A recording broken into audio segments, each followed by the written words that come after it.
That means कि answer writing के regarding पहला इशू है कि कंटिन्यू नहीं कर पाए थे, तो जिसकी वजह से जो है वो अभी वो फ्लो नहीं बन पा रहा एक, हाँ जी सर। मतलब फ्लो का जो है वो इशू बन रहा है आंसर राइटिंग के रिगार्डिंग। ठीक है, पहला तो ये कारण हो गया। सेकंड कारण क्या हो गया उसके बाद दूसरा? सेकंड सर ये जैसे रिवीजन नहीं हो पाई तो अभी एकदम से अब जो डाटा भी कंटेंट भी है उसको भी मतलब एकदम से रिमाइंड नहीं रिकॉल नहीं हो पा रहा है वो। ठीक है, कंटेंट भी जो है वो रिकॉल नहीं हो पा रहा है, यानी कि रिवीजन में कमी है। Yes sir yes. ठीक है, और तीसरा कारण, मतलब कोई और रीजन जो आपको लगता हो जो बहुत बड़ा चैलेंज है अभी? अभी सर तीसरा तो यही है कि अगर आ भी गए तो जैसे प्रैक्टिस नहीं रही है तो उसका भी इश्यू आ सकता है उसमें लिखने में और मतलब अगर आता भी होगा तो लिख नहीं पाएँगे जैसे ना, ओनली 30 डेज स्पीड है, कम रह जाएगी। ओनली 30 डेज, तो आप कितना करेंगे? मतलब जितना हो सकता है वही कर पाएँगे अब सर एक और तो क्या है। हिंदी हो गया, देखो एक तो हिंदी हो गया, दूसरा हो गया इंग्लिश। हाँ जी। दो तो ये टॉपिक पढ़े हैं कि यार हिंदी इंग्लिश को पढ़ लेते हैं तो शायद कुछ बात बन जाए, ऐसा भी जो है वो माइंड में डाउट आ रहा है। कोई और डाउट? और ये और तो डाउट सर जो अभी है, यही आ रहा है जो दिमाग में। ठीक है, ये डाउट जो है वो आंसर राइटिंग सॉरी अलाइड के रिगार्डिंग नहीं है, ये डाउट जो है वो एक आंसर राइटिंग के रिगार्डिंग है कि जब हम आंसर लिखने लगते हैं तो हमारे माइंड में ना कुछ इस तरह के डाउट्स आते हैं हमेशा, सभी के ही। पारस, गुड इवनिंग। आपके माइंड में कोई डाउट चल रहे हो अभी रिगार्डिंग अलाइड मेंस?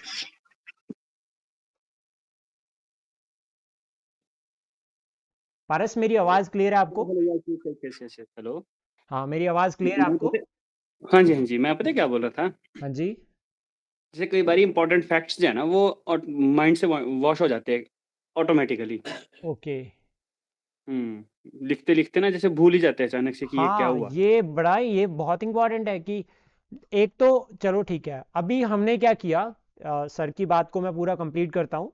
हमने क्या किया, आंसर राइटिंग शुरू कर दी, हमने आंसर लिखना शुरू कर दिया। जब हमने आंसर को आधा लिख दिया और आधे में पहुंचने के बाद हम फैक्ट भूल गए, या फिर वो फैक्ट हमें बाद में याद आया जब किसी और ने बताया कि अच्छा यार ये भी ऐड कर सकते थे, और फिर आपने कहा कि वो हमें याद था, हमें पता था कि ये लिखना है लेकिन माइंड से स्किप हो गया। ये भी एक बहुत बड़ा चैलेंज रहता है आंसर राइटिंग के रिगार्डिंग। तो देखो, सबसे पहले हम चलते हैं फ्लो के ऊपर कि फ्लो को जो है वो किस तरह से एड्रेस किया जा सकता है। देखो, फ्लो का जो सोल्यूशन है वो है regular answer writing, regular practice. यहां पर आप दिन के 5 ही आंसर लिखो, लेकिन लिखो। सबसे इंपॉर्टेंट बात है कि आंसर लिखने हैं। यहां पर एक पॉइंट और जुड़ता है, आंसर लिखने कैसे हैं? कंटेंट याद नहीं है, पहला प्रॉब्लम आती है, ये कंटेंट तो लर्न नहीं है, कैसे लिखे? तो कंटेंट रिवाइज करने के लिए जाएंगे, फिर रिवीजन करने के लिए जाते हैं तो सारा टाइम रिवीजन में चल जाती है, फिर लिखने का मन नहीं करेगा। तो इसका जो सोल्यूशन है सबसे बेस्ट, देखो पेपर में जो आपको वहां पे लिखना पड़ेगा ना, तो वहां भी आपको कोई ऐसा रिवीजन वाला सोर्स पहले नहीं मिलेगा, वहां डायरेक्ट क्वेश्चन होंगे। और अगर 30 क्वेश्चन होते हैं तो अराउंड 15 क्वेश्चन तो ऐसे होंगे जिनके आंसर्स आपको बनाकर लिखने पड़ेंगे।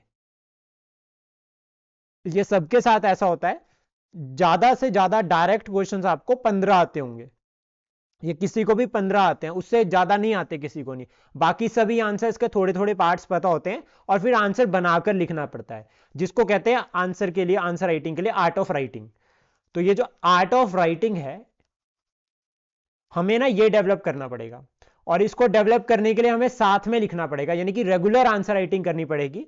और जब भी आंसर राइटिंग कर रहे हो, लाइक अगर आपने आंसर राइटिंग शुरू करी, तो कोशिश करो कि अगर हमने टारगेट किया हमने 10 क्वेश्चंस लिखने हैं, तो जब तक 10 क्वेश्चंस को लिखना दो तब तक उठो मत।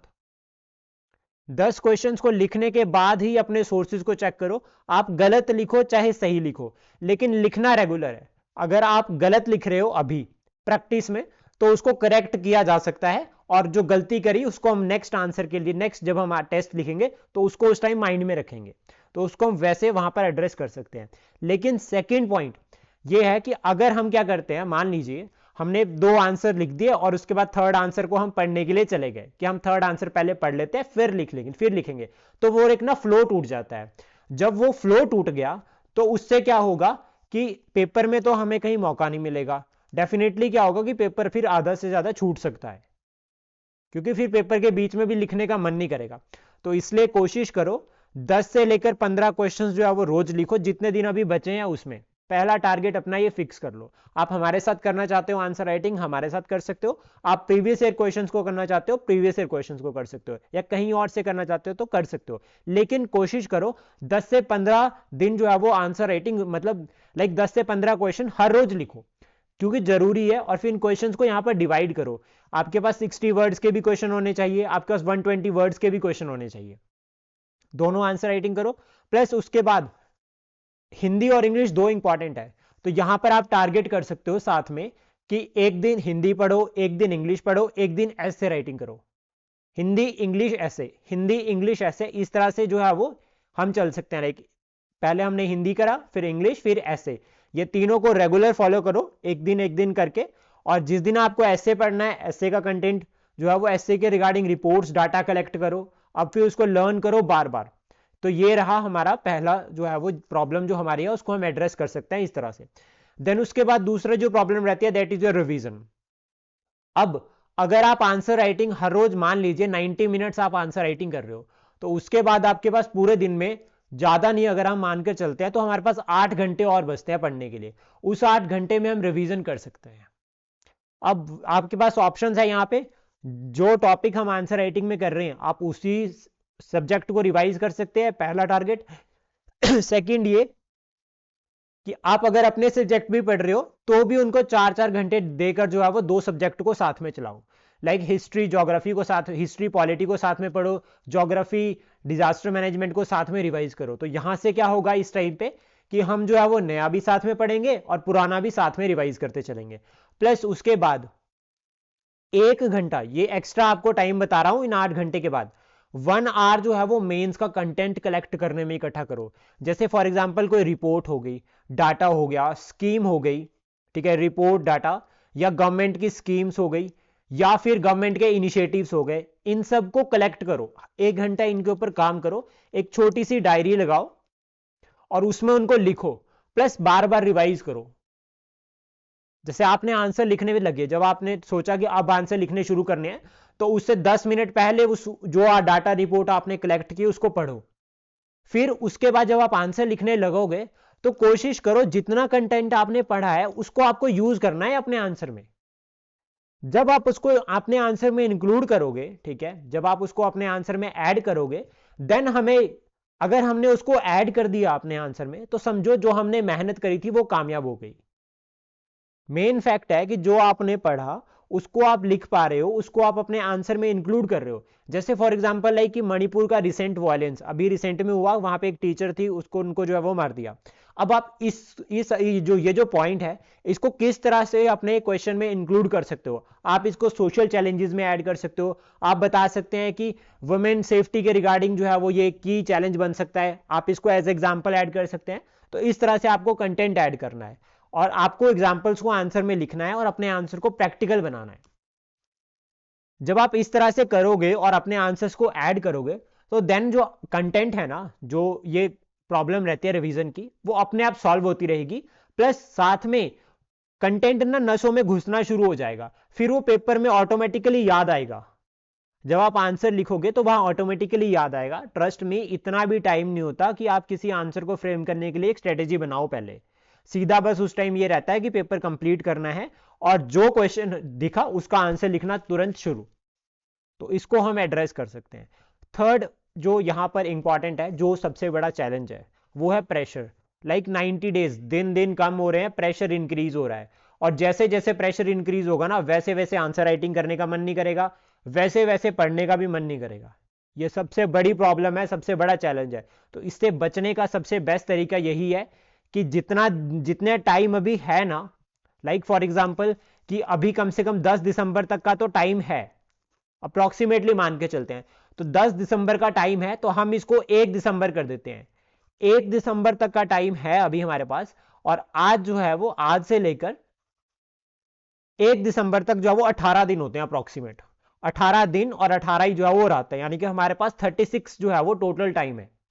इन 36 जो हमारे अगर लाइक दिन के अगर हम बात करें 36 ऑलमोस्ट डिवाइड बना देते हैं इनको, इसमें से अगर हम 30 डेज भी रेगुलर वर्क कर लेते हैं, रेगुलर आंसर राइटिंग करते हैं, प्रॉपर लर्न करते हैं, प्रॉपर रिवाइज करते हैं, प्रॉपर टाइम देते हैं, ठीक है, जिसमें आपको जो कंटेंट प्रोवाइड किया जाएगा आप उसको रिवाइज कर सकते हैं, लर्न कर सकते हैं, फैक्ट्स को जो है वो मल्टीपल टाइम पढ़ सकते हैं, तो इससे जो है वो आपको एक हेल्प मिलेगी और डेफिनेटली जो है फिर हम जो है वो मेंस में अच्छी फाइट कर सकते हैं।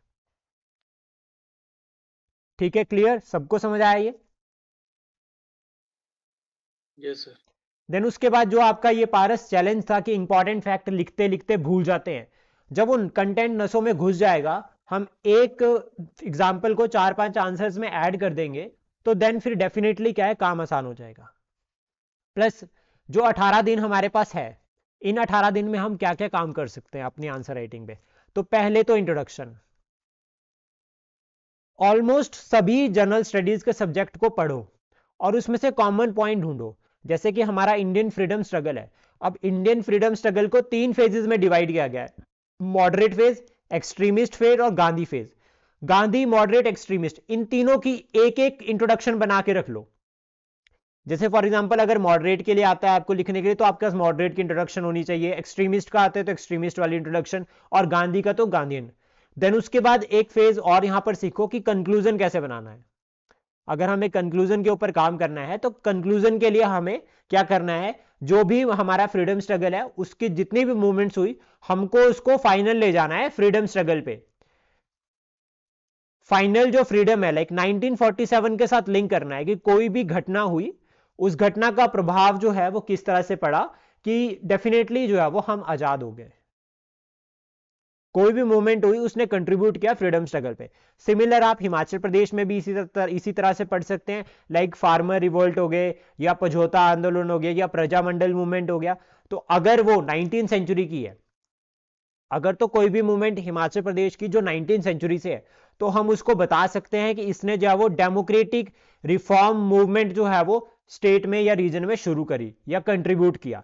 लेकिन अगर 20th सेंचुरी की कोई मूवमेंट है जिसके बारे में पूछा है, क्योंकि डायरेक्ट एक ना एक क्वेश्चन तो जरूर आएगा, लाइक जैसे फॉर एग्जांपल कि सुकेत सत्याग्रह पर आ सकता है, या फिर आपका पझोता आंदोलन पे आ सकता है, या धामी गोलीकांड के ऊपर आ सकता है, कुछ भी इस तरह से क्वेश्चन बन सकता है।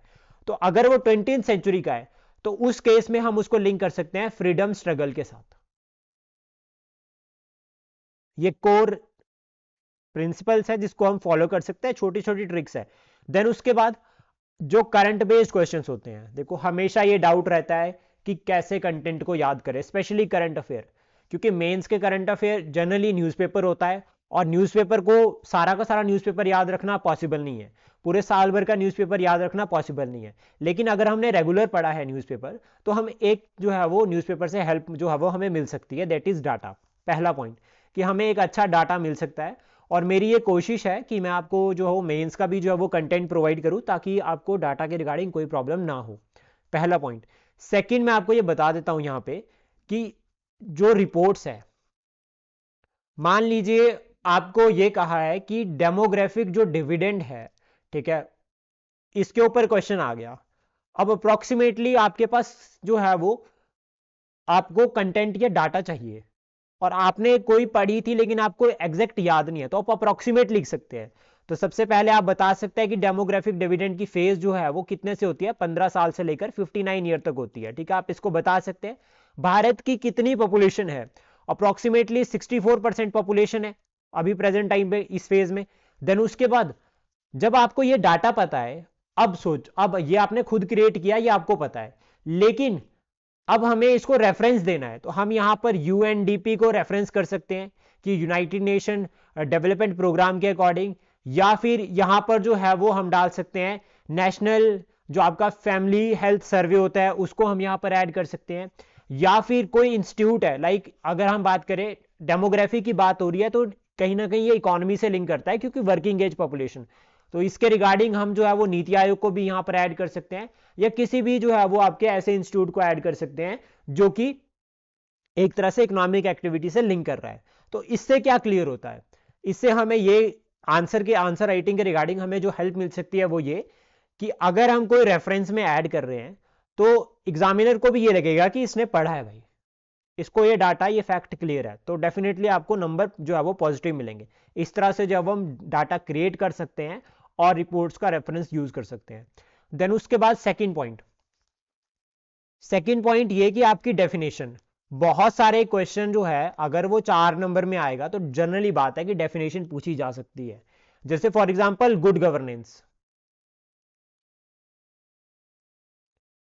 गुड गवर्नेंस की डेफिनेशन जो है वो पूछी जा सकती है। अब अगर हम नॉर्मल डेफिनेशन लिख देते हैं तो 4 नंबर में से हमें 2 नंबर मिल जाएंगे, लेकिन वहीं अगर हम इसकी शुरुआत करते हैं according to World Bank, good governance का मतलब ये है, देन उसके बाद बेशक हम अपने नॉर्मल वर्ड लिखें, लेकिन अगर हम रेफरेंस ऐड करते हैं कोई वर्ल्ड बैंक, IMF या फिर UNDP या फिर कोई और भी ऑर्गेनाइजेशन, नीति आयोग को ऐड कर सकते हैं, RBI की डेफिनेशन आप यहां पर ऐड कर सकते हैं गुड गवर्नेंस के रिगार्डिंग, तो आपको जो है वो प्लस नंबर मिलेंगे। सेकेंड पॉइंट ये कि गुड गवर्नेंस हो गया, ई गवर्नेंस हो गया, ठीक है, या फिर कोई और आपका डेमोग्राफिक डिविडेंड हो गया, ग्लोबलाइजेशन, प्राइवेटाइजेशन, इनके ऊपर आपके पास कंटेंट होना चाहिए। और कंटेंट मैं आपको प्रोवाइड करूंगा तो आपको एक्स्ट्रा एफर्ट करने की जरूरत नहीं है, आपको उसको लर्न करना है और अपने आंसर में लिखना है, बस यही काम जो है वो आपको करना है। ये क्लियर हो गया? Yes sir. हाँ जी, हाँ जी। सेकंड नहीं, थर्ड पॉइंट ये है कि कंक्लूजन कैसा होना चाहिए, और कंक्लूजन में जो है वो कौन कौन से जो है वो एस्पेक्ट हमें ध्यान रखने हैं, कौन कौन से पॉइंट्स को हमें ध्यान रखना है। तो सबसे पहले कंक्लूजन का मतलब क्या हो गया कि अपनी बात को खत्म करना। जब हम अपनी बात को खत्म करते हैं तो हमारी ये कोशिश रहती है कि जितना भी हमने अभी तक बताया है, ठीक है, जितना भी हमने अभी तक आंसर में लिखा उसको हम सम अप करेंगे। सम अप करने का मतलब हो गया पॉजिटिव नोट। कंक्लूजन हमेशा पॉजिटिव होना चाहिए, उसमें एक होप होनी चाहिए, कंक्लूजन में एक होप होनी चाहिए, और वो होप फ्यूचर के साथ लिंक करनी चाहिए। अब बात करते हैं कीवर्ड्स की, कंक्लूजन में कौन कौन से वर्ड्स को ऐड किया जा सकता है। जैसे फ्रीडम स्ट्रगल मैंने आपको बताया, रिफॉर्म्स मैंने आपको बताया, डेमोक्रेटिक मूवमेंट मैंने आपको बताई, ये 3 पॉइंट्स हो गए। अब चलते हैं एनवायरमेंट वाले पॉइंट में अगर आपको कोई कंक्लूजन बनाना है तो उसको सीधा नेट जीरो इमिशन से बनाओ। 2070 भारत का ये टारगेट है, नेट जीरो 70 का। अगर इसको अचीव करना है तो हमें कार्बन एमिशन को रोकना पड़ेगा, हमें जो है वो क्लीन एनर्जी को प्रमोट करना पड़ेगा, हमें रिन्यूएबल सोर्सेज की तरफ जाना पड़ेगा। आप ये ऐड कर सकते हैं अगर हम जा रहे हैं एनवायरमेंट पॉइंट ऑफ व्यू से। अगर हम चल रहे हैं इकोनॉमिक डेवलपमेंट की तरफ तो हमें अपने कंक्लूजन में 3-4 वर्ड्स को ऐड करना है, innovative, inclusive, sustainable, growth and development. ये पॉइंट हम ऐड कर सकते हैं। अगर हमें सोशल पॉइंट ऑफ व्यू से कोई आंसर लिखना है, कोई कंक्लूजन लिखना है जिसमें आप सोसाइटी का फैक्टर ऐड हो रहा है, तो उसमें सस्टेनेबल डेवलपमेंट गोल 17 गोल्स हैं, 17 के 17 याद कर लो। अगर याद नहीं करने तो जहां पे आप पढ़ते हो बैठकर उसके सामने चिपका दो, और जब आंसर लिख रहे हो तो वहां से देख लो। ट्रस्ट मी, एग्जाम में याद आ जाएगा। अगर आप रोज उनको ऐड कर रहे हो अपने आंसर में तो वो डेफिनेटली याद हो जाएंगे। तो ये हो गया बेसिक्स आपका सस्टेनेबल डेवलपमेंट गोल्स। देन उसके बाद एक और है इंपॉर्टेंट, वो विजन है @2047। किसी को पता है ये क्या है? 26 में ट्रिलियन इकोनॉमी है ये मोस्ट प्रोबेबली। @2047। सर ये इंडिया डेवलप्ड नेशन बनना चाहता है इतने तक। Developed nation. अब देखो ये हमारा एक टारगेट है ना, इसको @अमृतकाल भी कहा गया है। अमृतकाल वाली फेज है ना ये, कि हमें उस अमृतकाल तक पहुंचना है। तो मतलब क्या है कि जो अभी हम 2025 से लेकर 47 तक जाएंगे, अब ये डेवलप्ड कंट्री बनने का विजन है। हम इसको कंक्लूड कर सकते हैं अपने आंसर में कि अगर भारत को डेवलप्ड कंट्री बनना है तो उसके लिए भारत को फॉलोइंग इनिशिएटिव्स को जो है वो अडॉप्ट करना पड़ेगा। भारत को जो है वो एक इंक्लूसिव पैरामीटर की तरफ जाना पड़ेगा, कम्युनिटी एंगेजमेंट को प्रमोट करना पड़ेगा, कोऑपरेटिव फेडरलिज्म को प्रमोट करना पड़ेगा, इस तरह से। लेकिन ये सब तभी होगा जब रेगुलर प्रैक्टिस करोगे और हर तरह के आंसर को प्रैक्टिस करोगे। और जितने भी हमारे सब्जेक्ट्स हैं, जितने भी हमारे टॉपिक्स हैं, एटलीस्ट उसमें से अगर हम एक क्वेश्चन भी प्रैक्टिस कर लेते हैं तो वो इनफ होगा।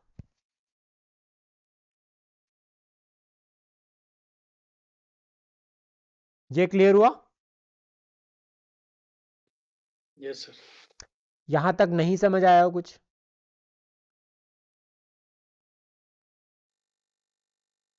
कोई डाउट?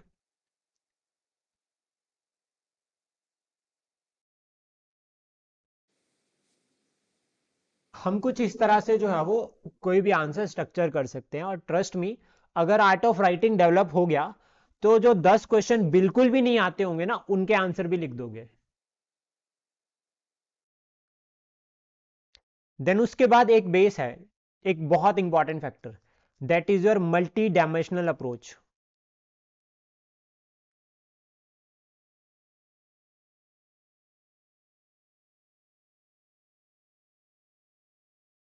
ये सबसे इंपॉर्टेंट है।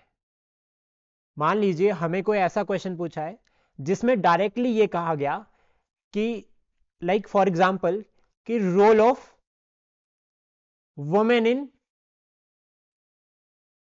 एग्रीकल्चर। हमें कुछ इस तरह से क्वेश्चन आ गया कि discuss the role of women in agriculture.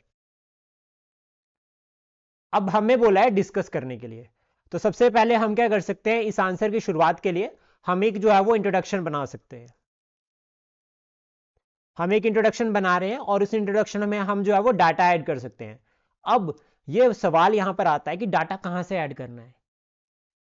अगर आप हिमाचल सेंट्रिक लिख रहे हो, आपका जो क्वेश्चन है वो हिमाचल प्रदेश के एग्जाम में पूछा जा रहा है, तो आप कोशिश करो कि यहां पर इकोनॉमिक सर्वे का डाटा ऐड करो कि according to the economic survey, ठीक है, अप्रोक्सीमेटली जो है वो एग्रीकल्चर सेक्टर जो है वो 49% या अराउंड 50% जो है वो पॉपुलेशन के साथ लिंक करता है हिमाचल प्रदेश में, या ये जो डायरेक्टली डिपेंड है वो उतने हैं, जिसमें से वुमेन जो है वो मोर देन हाफ है, 50% से ज्यादा जो है वो वुमेन है। ठीक है, तो इस केस में क्या हो गया कि हमने इंट्रोडक्शन में एक डाटा ऐड कर दिया।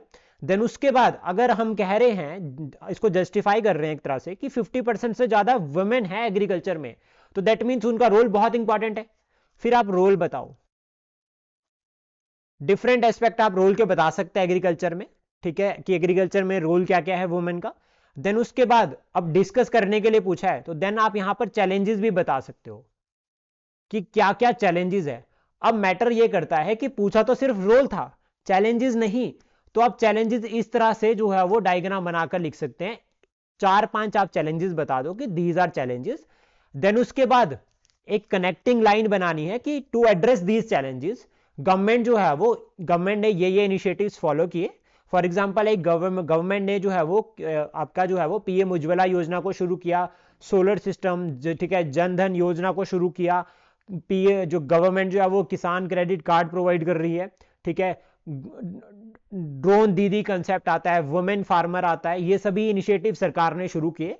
ठीक है, और इसके साथ में अगर हमें जो है वो एक इंक्लूसिव ग्रोथ को प्रमोट करना है, तो उस केस में हम क्या कर सकते हैं, हम जो है वो एक जो है वो बेटर कॉपरेशन और कोऑर्डिनेशन प्रमोट कर सकते हैं, एनजीओज और सेल्फ हेल्प ग्रुप को भी इंक्लूड कर सकते हैं, ताकि जो है वो हम एक ओवरऑल जो है वो डेवलपमेंट जो है वो प्रमोट कर सके, ओवरऑल जो है वो डेवलपमेंट सोसाइटी में कर सके। इस तरह से जो है वो हम कोलिंग करके मल्टी डायमेंशनल अप्रोच को फॉलो कर सकते हैं। मतलब हमें कोशिश करनी है कि डिफरेंट जितने भी जो सेक्टर है उनको इंक्लूड करना है, प्लस अपने आंसर जो आपके पास कंटेंट है उसको भी ऐड करना है। तो ये मल्टी डायमेंशनल जो अप्रोच है ये धीरे धीरे प्रैक्टिस करोगे आ जाएगी, और अगर रेगुलर आंसर राइटिंग करोगे तो विद इन वीक आप जो हो वो एक मल्टी डायमेंशनल अप्रोच के साथ आंसर्स लिखोगे। ठीक है, यहां तक कोई doubt? No no sir. Sir. Almost clear.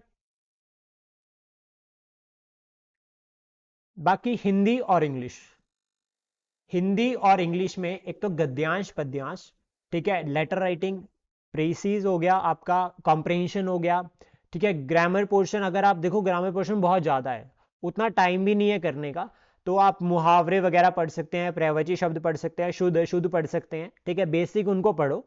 ठीक है। और साथ में ज़्यादा काम ना ट्रांसलेशन के ऊपर करो, ट्रांसलेशन, ठीक है, गद्यांश और पद्यांश दोनों को सॉल्व करो, वो इंपॉर्टेंट है। साथ में जो है वो ऐसे के ऊपर जरूर फोकस करो, ऐसे राइटिंग करो।